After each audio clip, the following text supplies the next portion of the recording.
Hello বন্ধুরা, Soumen academy চ্যানেলে তোমাদের সবাইকে স্বাগত। আজকে আবার একটা নতুন ভিডিওতে তোমাদের সামনে হাজির হয়েছি। তো যে ক্লাস চলছিল সেটা হচ্ছে রেলওয়ে এক্সাম রিলেটেড ক্লাস। তো আজকে ক্লাস নাম্বার 4। তো ক্লাস নাম্বার 4-এ আজকে যে বিষয় নিয়ে আলোচনা করব সেটা হচ্ছে রিজনিং।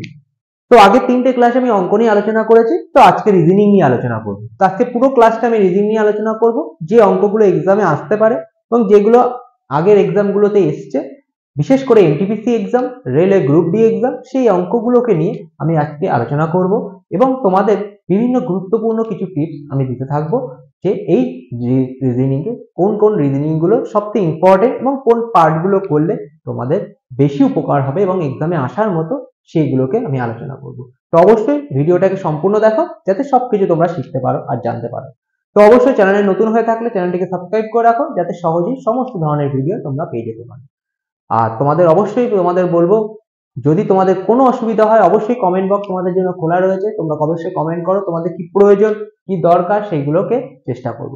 তো অনেকেরই রিকোয়েস্ট করেছে তো তাদের অনলাইন ক্লাসের জন্য, কিন্তু তোমাদের দুঃখের সহিত জানাতে পারছি যে অনলাইনের যে ব্যবস্থা, আমার এখানে সিস্টেমটা চালু নেই, অনলাইনে করতে পারবো না আমি।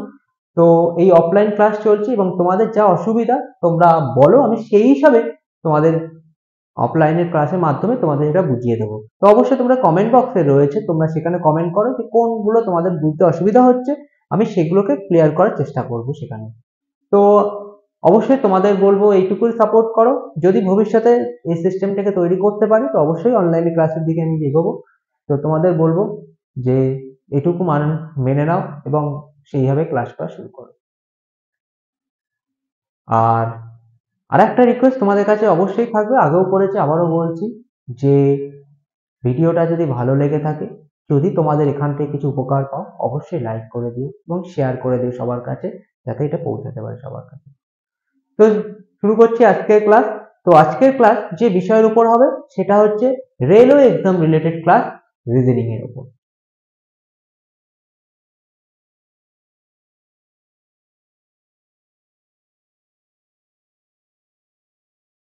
তাহলে দেখো, তোমাদের বোর্ডে দেওয়া আছে দুই ধরনের অঙ্ক আমি দিয়েছি।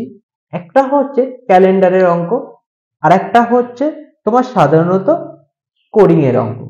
তো ক্যালেন্ডার আর কোডিং, তো কোডিং ডিকোডিং রিজনিং এর একটা ভীষণ গুরুত্বপূর্ণ পার্ট। এখান থেকে কিন্তু যেমন লেটার সিরিজ অনুসারে কোডিং থাকতে পারে, তেমনি নাম্বার সিরিজ অনুসারে কোডিং থাকতে পারে। তো এখান থেকে প্রশ্ন আসেই, যে কোনো এক্সামে আসে। তো সেইগুলোকে করার জন্য অবশ্যই তোমাদের প্র্যাকটিস করতেই হবে। আমি কিছু এক্সাম্পল তোমাদের দেখাবো এবং আগের যেগুলো ভিডিও আসতে চলেছে অবশ্যই সেখানে থাকবে, বিভিন্ন ধরনের এক্সাম্পল থাকবে, বিভিন্ন ধরনের ভবিষ্যতে কি কি আসতে পারে সেই ধরনের থাকবে। তোমাদের অবশ্যই তোমাদের বলবো ফলো করো, সবকিছু শিখো। তো ক্যালেন্ডার একদম মাস্ট জিনিস, ক্যালেন্ডার কিন্তু করতেই হবে। ক্যালেন্ডার, ক্লক, এগুলো তো একদম আসে, একদম ট্রেডমার্ক হিসাবে থাকে এই জিনিসগুলোকে রেলওয়ে এক্সামে বিশেষ করে। তো অবশ্যই এগুলোকে তোমাদের একেবারে ভালোভাবে শিখতে হবে কি ধরনের করতে হবে। তো আমি বলে দেবো তোমাদের, অবশ্যই চ্যানেলের সাথে জুড়ে থেকো, তোমরা কিন্তু শিখতে পারবে যে কোন ধরনের অঙ্ক আসতে পারে। তো দেখো, এনটিপিসি 2016 একটা প্রশ্ন এসছে, কি প্রশ্নটা তুমি দেখে নিই। আজ যদি বৃহস্পতিবার হয় তাহলে আজ থেকে 363 দিন পর কি বার হবে? একদম সিম্পল অঙ্ক বলেছে, আজকে যদি বৃহস্পতিবার হয় তাহলে 363 দিন পরে কি বার হবে। তাহলে আমরা কি জানি যে এক সপ্তাহ 7 দিনে হয়। তো এক সপ্তাহ যে আমরা জানি 7 দিনে হয়, তাহলে আমরা কি করব, 7 দিয়ে 363 কে ভাগ করব। তাহলে প্রথম কাজ হচ্ছে 7 দিয়ে 363 কে ভাগ করা। 5 7 35, 13, 7 57। এবার দেখো, খেয়াল করে একটুখানি আমাদের এই জায়গাটা বুঝতে হবে যে আমাদের যে অঙ্কটা বলেছে 363 দিন পর কি বার হবে। তাহলে দেখো, প্রথম কথা বলেছে আজ যদি বৃহস্পতিবার হয়। এইবার আমরা তো সাধারণত 7 দিয়ে জিনিসটাকে ভাগ করলাম, যে দিনটা বলে থাকুক, যে কটা দিনই বলে থাকুক সে কটা 7 দিয়ে ভাগ করব। ভাগ করার পর আমাদের যেটা লক্ষণীয় সেটা হচ্ছে ভাগশেষ। আমাদের সবসময় খেয়াল রাখতে হবে ভাগশেষটা, যে ভাগশেষ কত রয়েছে। তাহলে তোমরা যখন 7 দিয়ে ভাগ করছো তখন কিন্তু এইটুকু তোমাদের ধারণা থাকতে পারে যে কখনোই সেটা 6 এর উপরে যাবে না, কারণ 7 গেলেই তো মিলে যাবে। তো 6 পর্যন্তই থাকতে পারে, 1 2 3 4 5 6 পর্যন্তই থাকতে পারে। আমাদের মেন দরকার হচ্ছে ভাগশেষ। এবার যে দিনটা তোমাদের অঙ্কে বলা থাকবে অর্থাৎ বৃহস্পতিবার, যে দিনটা বলা থাকুক না কেন সেই দিনের থেকে 6 দিন পর আমাদের গুনতে হবে। গুনলে যেটা উত্তর আসবে সেটাই হচ্ছে অ্যান্সার। তাহলে বৃহস্পতিবারের পরে 6 দিন পর কি বার হবে? তাহলে বৃহস্পতি, শুক্র, শনি, রবি, সোম, মঙ্গল। তাহলে আমাদের যে অ্যান্সারটা দাঁড়াবে সেটা হচ্ছে বৃহস্পতিবারের 6 দিন পরে কি বার আসবে, অর্থাৎ বুধবার। অর্থাৎ মঙ্গলবারের পর কি বার আসে? বুধবার। দেখো 63 দিন পর কি বার হবে, তাহলে 63 দিনের পরে, অর্থাৎ 6 দিন যেখানে যাচ্ছে তার পরের দিনটা আমাদের অ্যান্সার হবে। তাহলে 6 দিন কি হচ্ছে? বৃহস্পতি পরে শুক্র, শনি, রবি, সোম, মঙ্গল, বুধ। একদম পুরো পারফেক্ট 6 দিনে আমাদের এবার যাচ্ছে। দেখো একটুখানি বুঝে নিয়ে আমাদের কিন্তু করতে হবে। তাহলে আমরা কি করব, যে দিনটা বলা থাকবে সেই দিনকে 7 দিয়ে ভাগ করব। 7 দিয়ে ভাগ করার পর যেটা ভাগশেষ থাকবে সেই ভাগশেষটা অনুসারে যে দিন বলা থাকবে সেই দিনের থেকে ওই ভাগশেষ নাম্বার পর্যন্ত আমরা গুনবো, মানে যেই দিন পাবো সেটাই হচ্ছে অ্যান্সার। তো একদম ইজি অঙ্ক, তোমরা সহজেই কিন্তু জিনিসটাকে করতে পারছো। এবার দেখো নেক্সট যে টাইপটা তোমাদের বলা হয়েছে এটা কিন্তু কোডিং ডিকোডিং এর নাম্বারের অঙ্ক। এটা আমাদের মেলাতে হবে। কিভাবে মেলাতে হবে? 2 যদি 10 হয় তাহলে 8 কি হবে, এইভাবে আমাদের মেলাতে হবে। এবার কথা হচ্ছে এই অঙ্কগুলো অনেকভাবে হতে পারে, অনেকগুলো টাইপ থাকে, অনেকগুলো পার্ট থাকে অঙ্কগুলো করার, অনেক নিয়ম থাকে যাকে বলা হয় অনেক অঙ্কগুলো করার জন্য। কিন্তু আমাদের কিন্তু খেয়াল রাখতে হবে অপশনের দিকে, যে অপশন যেভাবে আছে সেভাবে আমাদের করতে হবে। দেখো আমরা কি কিভাবে করতে পারি, কিছু উদাহরণ তোমাদের সামনে দিচ্ছি। এক হচ্ছে এখানে 2 রয়েছে, আমি করতে পারি 2 কে 4 দিয়ে গুণ করে যোগ 2 করতে পারি। তাহলে সেম 8 কে 4 দিয়ে গুণ করে 2 যোগ করতে পারি। তাহলে 4টা 32 আর 2 36, কোথাও অপশনে নেই, আমরা এইভাবে করতে পারি। এটা গেল একটা লজিক। নেক্সট লজিক কি আসবে? 2 এর কিউব করব যোগ 2 করব। সেম এখানেও তাই, 8 এর কিউব করব যোগ 2 করব। তাহলে 2 এর কিউব মানে কত? 8, তার সাথে 2 যোগ করলে কত হয়? 10 হবে। তেমনি 8 এর কিউব কত হচ্ছে? 8 এর কিউব 512, তার সাথে 2 যোগ করলে আসবে 514। দেখো অপশনে কোথাও কিন্তু 514 নেই। এইভাবে আমাদের করে করে দেখতে হবে যে এই নিয়মগুলোকে আমি অ্যাপ্লাই করতে পারি। এবার গুণ হতে পারে, ভাগ হতে পারে, বর্গ হতে পারে, কিউব হতে পারে, যে কোনো সংখ্যা তোমাদের হতে পারে। এবার তাহলে এখানে হলোটা কি? এখানে হয়েছে কেমন, একটু খেয়াল করলেই কিন্তু আমরা জিনিসটাকে করতে পারবো। দেখো এখানে হয়েছে এরকম, এখানে যেহেতু 2 আছে, 2 এর পরের সংখ্যা এখানে কত? 2 এর পরের সংখ্যা হচ্ছে 3, তাহলে 3 এর বর্গ প্লাস 1 করলেই চলে আসছে 10। 3 এর বর্গ কত? 9, তার সাথে 1 যোগ করলে আসবে 10।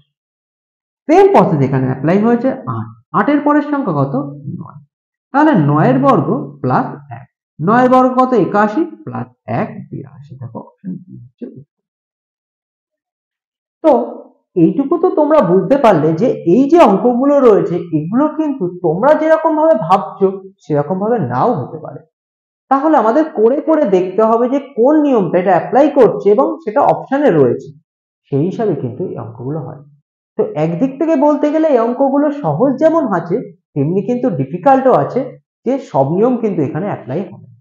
যেহেতু জিআই সেহেতু একটু বুদ্ধি করে তোমাকে কিন্তু অ্যান্সারগুলো করতে হবে। আর রেলের জিআই, কথায় আছে রেলের জিআই কিন্তু একটু টাফেস্ট থাকে, একটু অন্য রকমের থাকে অন্য অন্য এক্সাম গুলোর তুলনায়। তো অবশ্যই জিআইটাকে একটু ভালো করে প্র্যাকটিস করলেই কিন্তু তোমরা সহজেই করতে পারবে। এবার কথা হচ্ছে জিআই। দেখো জিআই একটা মূল ভাইটাল একটা পয়েন্ট যেখানে আমাদের করতে হবে। তো সাধারণত পক্ষে 25 থাকে, অর্থাৎ 25 নাম্বার জিআই, 25 নাম্বার ম্যাথ থাকে। তো সাধারণত আমরা যে প্রশ্নগুলোকে দেখেছি বা প্রশ্নগুলোকে আমি ফলো করেছি সেগুলো কিন্তু অঙ্ক কিন্তু 25টা নয় 30টারও বেশি থাকে অঙ্ক। জিআই কিন্তু সেখানে দেখা গেল 20টা থাকতে পারে বা 20টার বেশিও থাকতে পারে, সেখানে জিকে কিন্তু কম থাকতে পারে।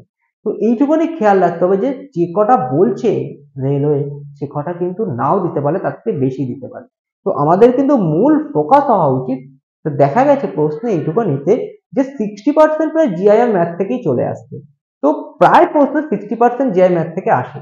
তো এইটুকানে কি আমাদের কিন্তু আইডিয়াতে রাখতে হবে যে ম্যাথ আর জিআই কিন্তু ভালো করে করতে হবে, না হলে কিন্তু এই জায়গায় হিউজ একটা পরিমাণে নাম্বার রয়েছে, সেটা কিন্তু হাতছাড়া হবে। তো এইটুকুই তোমাদের বলছি, অবশ্যই ভালো করে প্র্যাকটিস করো, প্রত্যেকটা জিনিস প্র্যাকটিস করো, সিলেবাস অনুসারে প্র্যাকটিস করো, তাহলে কিন্তু সবকটা ক্লিয়ার হবে। এবার দেখো পরবর্তী কিছু অঙ্ক।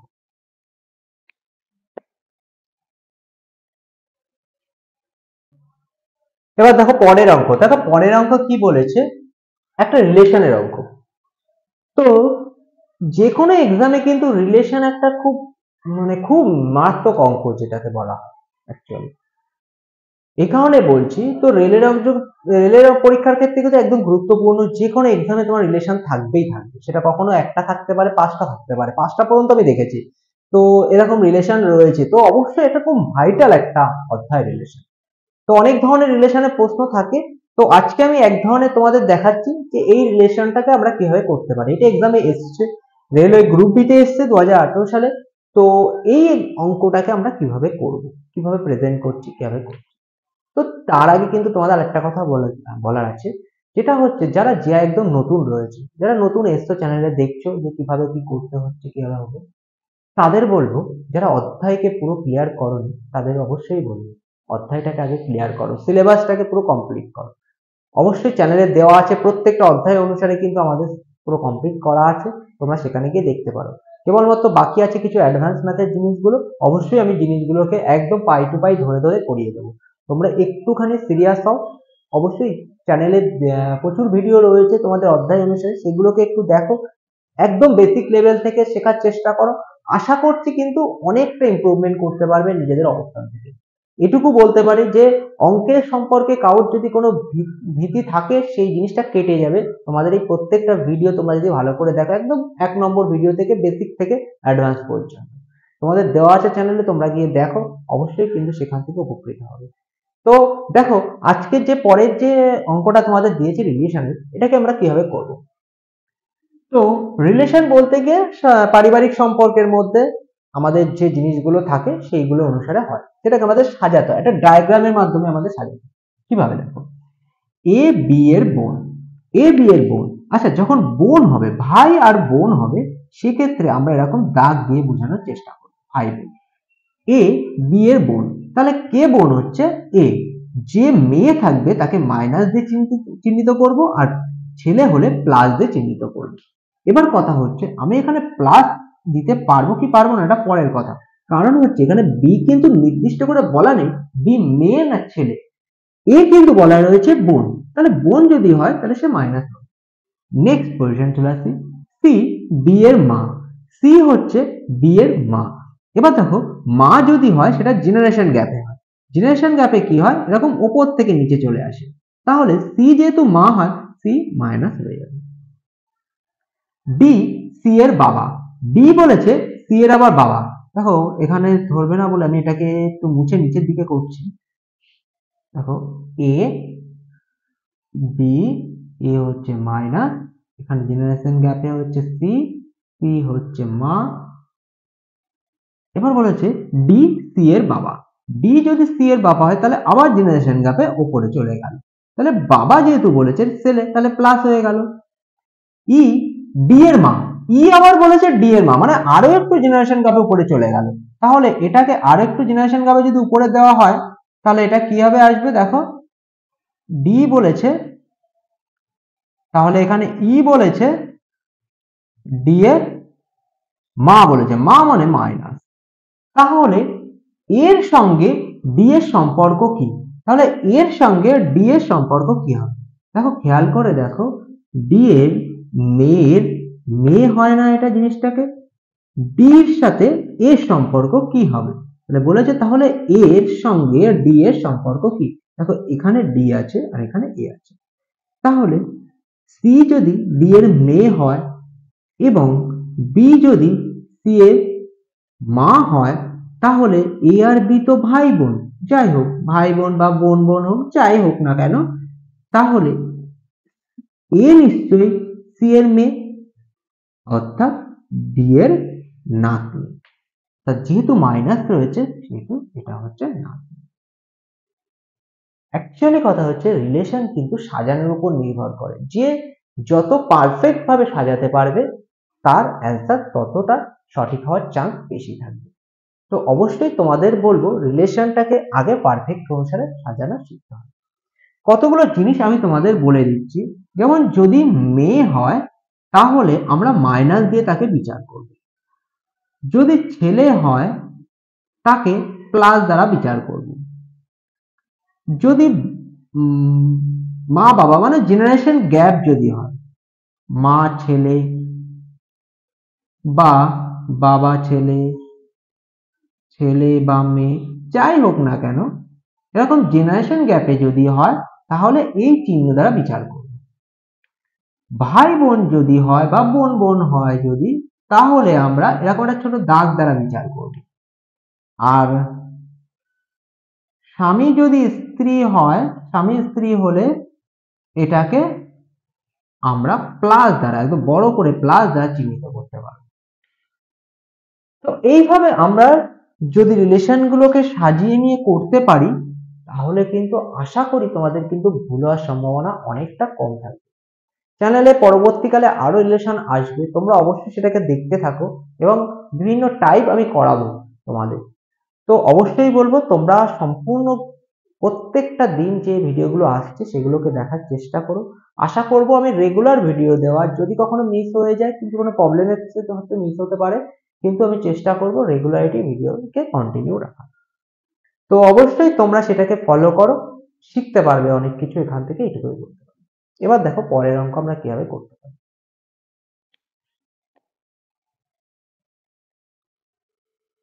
দেখো পরের অঙ্ক একটা ডাইরেকশনের অঙ্ক।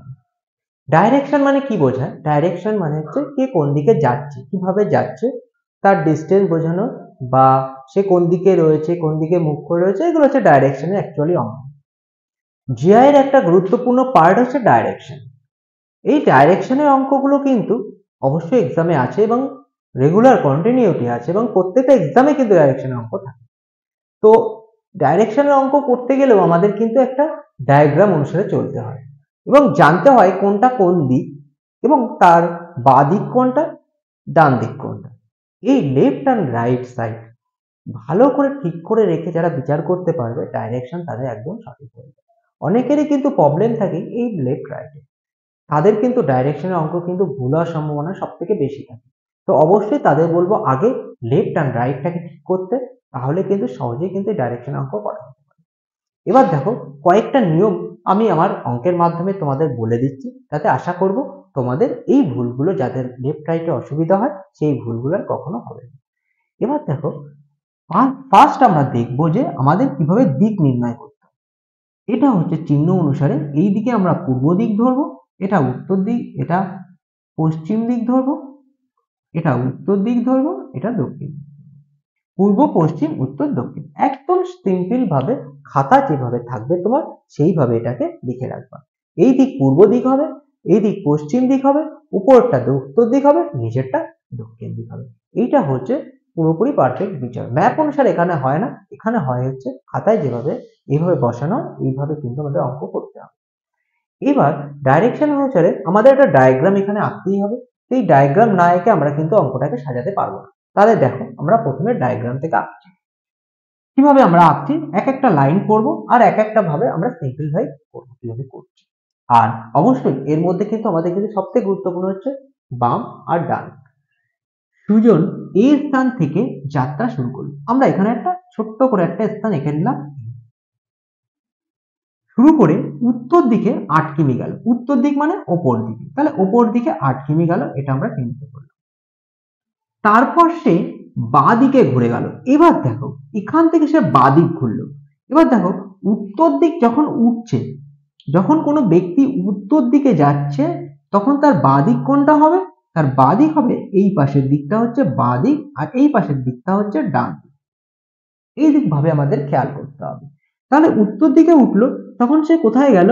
উত্তর দিকে গেলে 8 কিমি গেল, তারপর সে বাঁ দিকে ঘুরলো, বাঁ দিকে মানে এই দিকে ঘুরলো, ঘুরে 6 কিমি গেল, তাহলে বাঁ দিকে ঘুরে সে গেল 6 কিমি।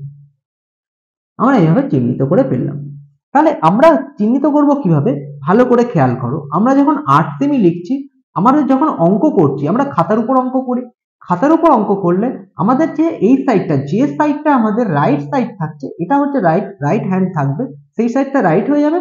আর যে সাইডটা আমাদের লেফট হ্যান্ড থাকবে সেটা হচ্ছে লেফট হবে। আমরা তো খাতার দিকে মুখ করে অঙ্ক করি, তো খাতার দিকে মুখ করে যখন আমরা অঙ্ক করব, তাহলে যে সাইডটা আমাদের রাইট সাইড সেটা রাইট হয়ে যাবে, আর যে সাইডটা লেফট সাইড থাকবে অর্থাৎ লেফট হ্যান্ড থাকবে সেদিকে লেফট হ্যান্ড হয়ে যাবে। নেক্সট আমাদের কি বলেছে, গেল আবার বাদিক ঘুরে গেল। এবার দেখো এই দিকে গিয়ে আমাদের এখান থেকে বাদিক ঘুরছে, তাহলে এই দিকে আসা মানে কি পশ্চিম দিক আসা, তাহলে পশ্চিম দিক যখনই আসছে তার বাদিক হয়ে যাবে, এইটা হয়ে যাবে বাদিক নিচের দিক, আর ওই পাশে উপরের দিক গেলে হয়ে যাবে ডান দিক। এইভাবে চিন্তা করবো। এইবার খেয়াল করো, তোমরা যদি আকার অনুসারে ঘোরো তোমরা নিজেরাই এইভাবে ঘুরে যাবে। ঘুরে গেলে দেখো রাইট হ্যান্ড কোথায় চলে যাচ্ছে, উপরের দিকে, আর লেফট হ্যান্ড কোথায় চলে যাচ্ছে, নিচের দিকে। তাহলে রাইট হ্যান্ড যখন উপর দিকে থাকবে তো উপর দিকে হয়ে যাবে ডান দিক, আর নিচের দিকে হয়ে যাবে তখন বাঁ দিক। এইভাবে আমাদের বিচার করতে হবে। অর্থাৎ বাঁ দিক ঘুরে 16 কিমি হেঁটে বি স্থানে পৌঁছানো, তাহলে 16 কিমি হেঁটে আমাদের কোন স্থানে পৌঁছানো, বি স্থানে পৌঁছানো। দেখো খেয়াল করে দেখো, এই যে 16 কিমি আমরা আসলাম, তাহলে কি করবো 8 কিমি থেকে আমাদের একটু বেশিই নিতে হবে, না হলে কিন্তু আমাদের, এটা তো 8 কিমি, এই পর্যন্ত তো আমি আসতে পারবো না, কারণ আরো বেশি নিতে হবে আমাদের। এখানে এ স্থান থেকে বি স্থানের দূরত্ব কত, এবার বলা হয়েছে এখানে এ স্থান থেকে মানে কোনাকুনি এ স্থান থেকে বি স্থানের দূরত্ব কত হবে। এইবার বন্ধুরা অঙ্কটাকে আমরা কিভাবে করব, কারণ এটা তো ক্রসে, আমরা তো এইভাবে গুনে গুনে করতে পারবো না কখনো। অঙ্কটাকে কিভাবে করব সেটাকে ফলো করো। আশা করি আমি যেভাবে তোমাদের দেখালাম হয়তো বাম আর ডান দিক তোমাদের এর পরবর্তীতে আর কোনো অসুবিধা হবে না। এইটুকুনি খেয়াল রেখে অঙ্ক করলে কিন্তু বাম ডান তোমাদের সঠিক হয়ে যাবে। এবার কি করব, আমরা দেখো এই সোজা করে অর্থাৎ এ সমান করে একটা দাগ টানলাম। এবার খেয়াল করো এইটুকানি আমাদের যেইটুকানি রেখা এটাও তাই, অর্থাৎ এটা যদি 6 হয় তাহলে এটাকে আমরা 6 ধরতে পারি। আর এইটুকানি আমাদের 8, মানে এইটুকানি আমাদের কত হচ্ছে 8, আর টোটালটা হচ্ছে 16। তাহলে এটা যদি 8 হয় তাহলে নিচের এইটুকানি অর্থাৎ এখান থেকে এইটুকানি হচ্ছে 8 হয়ে যাবে। টোটালটা এইটুকানি যদি 8, এইটুকানি 8, টোটাল মিলে হচ্ছে 16।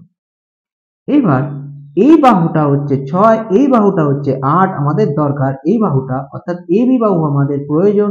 সেক্ষেত্রে আমরা কি করব, সেক্ষেত্রে আমরা যে বাহুটা আমরা তৈরি করলাম অর্থাৎ এদিকে 6 এদিকে 8, সেইটাকে রুটের মধ্যে বর্গ করে দেবো, অর্থাৎ 8 এর বর্গ যোগ 6 এর বর্গ। 8 এর বর্গ হচ্ছে 64 আর 6 এর বর্গ 36, যোগ করলে থাকে 100, অর্থাৎ এটাকে রুট করলে থাকবে 10। তাহলে এ বি দূরত্ব দাঁড়াচ্ছে 10, অর্থাৎ অপশন এ হচ্ছে। তাহলে কি করলাম, অঙ্কটাকে আমরা করলাম একটা ত্রিভুজ আকার এখানে তৈরি হয়ে যাচ্ছে, এটাকে বলা হয় সমকোণী ত্রিভুজ। সমকোণী ত্রিভুজের অতিভুজ মানে সব থেকে বড় বাহুটা আমাদের বের করতে হবে। অতিভুজ বের করার সূত্র হচ্ছে রুটের মধ্যে দৈর্ঘ্য স্কয়ার প্লাস প্রস্থ স্কয়ার। তাহলে এখানে যে বাহুটা থাকছে অর্থাৎ এইটুকুনি আমরা 8 বের করলাম, আর এইটুকুনি আমরা 6 বের করেছি, তাহলে একবার 8 এর স্কয়ার করব যোগ 6 এর স্কয়ার করলেই, রুট করলে আমাদের কিন্তু অ্যান্সার বেরিয়ে চলে আসবে। এইভাবে এই ধরনের অঙ্কগুলোকে আমরা করতে পারি। তো এখানে তাহলে প্রবলেমটা কি হচ্ছে, এই দূরত্ব বা তোমাদের এই ডাইরেকশনের অঙ্কগুলোকে অর্থাৎ কোনো একটা নির্দিষ্ট দিক নির্ণয়ের অঙ্কগুলো করতে গেলে তোমাদের যে প্রবলেমগুলো ফেস করতে হয়, সেটা ফার্স্ট প্রবলেম হচ্ছে দিক বোঝা নিয়ে, দ্বিতীয় প্রবলেম হচ্ছে বাম আর ডান বোঝা নিয়ে, তৃতীয় প্রবলেম হচ্ছে যখন কোনো অঙ্ক সোজাসুজি না থাকে ক্রসে থাকবে বা এরকম আকৃতি থাকবে তখন আমরা কিভাবে করতে পারি। আর একটা এক্সাম্পল তোমাদের আমি দিয়ে দিলাম, এই অঙ্ক কিন্তু এনটিপিসি 2016 এ এসছে, অবশ্যই এই ধরনের অঙ্ক কিন্তু প্র্যাকটিস করে যাওয়া উচিত। এইবার এখান থেকে আরো একটা প্রশ্ন আসতে পারে, কি ধরনের প্রশ্ন সেটাকে দেখো। এখানে বলতে পারতো যে এ স্থান থেকে কোন দিকে বি স্থানটা রয়েছে, তাহলে বলতে পারতো ওই ব্যক্তিটি এখন তার শুরুর স্থান থেকে কোন দিকে রয়েছে। তাহলে ওই ব্যক্তিটি যে ব্যক্তিটা চলছে সেই ব্যক্তিটি এখন শুরুর স্থান থেকে কোন দিকে রয়েছে। দেখো এটা যদি তার শুরু হয় তাহলে এই শুরুর এখানে আমরা এই চিহ্নটা অর্থাৎ এই দিক নির্দেশের পাঠটা বসিয়ে দেবো। বসিয়ে দিলে দেখো এটা পূর্ব দিক, এটা পশ্চিম দিক, এটা উত্তর, এটা দক্ষিণ। তাহলে ওই ব্যক্তিটা এখন কোন দিকে রয়েছে, পশ্চিম আর দক্ষিণের মাঝখানে। তাহলে আমরা বলতে পারবো পশ্চিম দিক আর দক্ষিণ, অর্থাৎ পশ্চিম দক্ষিণ দিকে ব্যক্তিটা এখন শুরুর স্থান থেকে রয়েছে। এইভাবেও তোমাদের প্রশ্ন দিতে পারে। আবার দিতে পারে ওই ব্যক্তিটা এখন কোন দিকে মুখ করে রয়েছে, তাহলে আমরা সহজেই বলতে পারি ওই ব্যক্তিটি এখন দক্ষিণ দিকে মুখ করে রয়েছে। এইভাবেও দিতে পারে। তো যেভাবে অ্যান্সার তোমাদের দেবে সেইভাবে তোমরা অ্যান্সারটা করলেই কিন্তু সঠিক। তো এই যে অঙ্কগুলো রয়েছে এগুলো কিন্তু একটু খেয়াল করে করলেই কিন্তু সহজেই কিন্তু এর অ্যান্সার তোমরা দিতে পারবে। তো তোমাদের ক্লাসগুলো কেমন লাগছে অবশ্যই তোমরা কিন্তু কমেন্টে জানিও। এইটুকু তোমাদের কমেন্টের আশায় কিন্তু আমি অপেক্ষাতে থাকবো। আহ, অবশ্যই তোমাদের গুরুত্বপূর্ণ কমেন্ট কিন্তু আমাদের খুব প্রয়োজন, এবং কোনগুলো জিনিসগুলো তোমাদের দরকার, যারা প্র্যাকটিস করছো, যারা এক্সামের জন্য প্রস্তুতি নিচ্ছ, যারা খাটছো, তাদের কোন কোন জায়গা প্রবলেম হচ্ছে, কিভাবে প্রবলেম হচ্ছে, তোমরা অবশ্যই কমেন্ট বক্সের মাধ্যমে আমাকে জানাও। সেই জায়গাগুলোকে তুলে ধরো, আমি চেষ্টা করবো সেইগুলোকে তোমাদের সামনে ক্লিয়ার করার। তাহলে কিন্তু সঠিক প্রস্তুতি তোমরা এগিয়ে যেতে পারবে। অবশ্যই আমার পুরো টোটাল চ্যানেলের যতগুলো ভিডিও আছে টোটালটাই ফ্রি আমি করি সাধারণতভাবে, তোমাদের যাদের কোনো আর্থিক সামর্থ্য কম আছে তাদের জন্য, যারা খুব দুর্বল তাদের জন্য। অবশ্যই তোমরা এইটুকু সাপোর্ট করো, তোমাদের প্রবলেমগুলোকে কমেন্ট বক্সের মাধ্যমে আমাকে জানাও, চেষ্টা করো সেগুলোকে ক্লিয়ার করার। আশা করি এখান থেকে কিন্তু তোমরা অনেক কিছু শিখতে পারবে। এইভাবেই করতে থাকো। আমি অল্প অঙ্কের মাধ্যমে তোমাদের স্টার্ট করেছি, আগেও করেছি অল্প অঙ্ক। অনেকে বলছে দাদা এত কম অঙ্ক, আরো বেশি অঙ্ক প্রয়োজন তোমাদের। তো আমি আস্তে আস্তে দেওয়ার চেষ্টা করব বেশি অঙ্ক, আস্তে আস্তে বাড়বে ক্লাসে অঙ্কর পরিমাণ, ক্লাসও বাড়বে, অঙ্কের পরিমাণও বাড়বে। তোমরা অবশ্যই দেখতে থেকো, তাহলে কিন্তু সঠিক জিনিসটা তোমরা পেয়ে যাবে। তো প্রথম কিছু ক্লাস থাকবে তোমাদের ইন্ট্রোডাকশন ক্লাস, যেটাকে বলা হচ্ছে railway exam related, NTPC related, group be related, এবং যেগুলো টেকনিক্যাল পরীক্ষা আছে সেগুলো রিলেটেড কোন ধরনের অঙ্ক আসতে পারে সেই রিলেটেড কিছু ক্লাস তোমাদের প্রথম দিকে থাকবে। সেগুলো কিন্তু আমি ইন্ট্রোডাকশনের জন্য কথাটা বেশি থাকবে, এবং অঙ্ক কিন্তু কম হচ্ছে এটা আমি বুঝতে পারছি, কারণ কমই অঙ্ক থাকবে কারণ কথাটা বেশি বলতে হচ্ছে। এরপরে কিন্তু যখন তোমাদের ইন্ট্রোডাকশন পার্টটা শেষ হয়ে যাবে তখন কিন্তু অঙ্ক অবশ্যই বেশি চলে আসবে, তখন কিন্তু কথা কম হবে, অঙ্কটা বেশি চলবে। তো অবশ্যই তোমরা দেখতে থাকো, সাপোর্টে থাকো। এই কথা বলাটা জরুরি তোমাদের পক্ষে, এই কারণে কারণ অনেকে যারা নতুন এক্সাম দিচ্ছ তাদের জন্য প্রয়োজন যে কোন অঙ্কগুলো দরকার। অবশ্যই সেগুলোকে অ্যানালাইসিস করার পর আমি কিন্তু তোমাদের ক্লাসে আসছি, ক্লাসগুলোকে করার চেষ্টা করছি, দেখছি যে কোন অঙ্কগুলো এক্সামে আসছে বারবার করে, সেইগুলোকে কিন্তু বেশি ফোকাস করলে কিন্তু সফলতা তাড়াতাড়ি আসে। তো বন্ধুরা, আজ এই পর্যন্ত থাকছে। পরের ভিডিওতে আবার নতুন একটা জিনিস নিয়ে আসছি। অবশ্যই পরের ভিডিও কিন্তু আবার রিজনিং এর একটা ভিডিও আসতে চলেছে, একটা গুরুত্বপূর্ণ রিজনিং এর ভিডিও, দেখতে ভুলো না কিন্তু। দেখা হচ্ছে নেক্সট ভিডিওতে আরো অনেক অনেক অঙ্ক নিয়ে। থ্যাংক ইউ বন্ধুরা, ভিডিওটিকে সম্পূর্ণ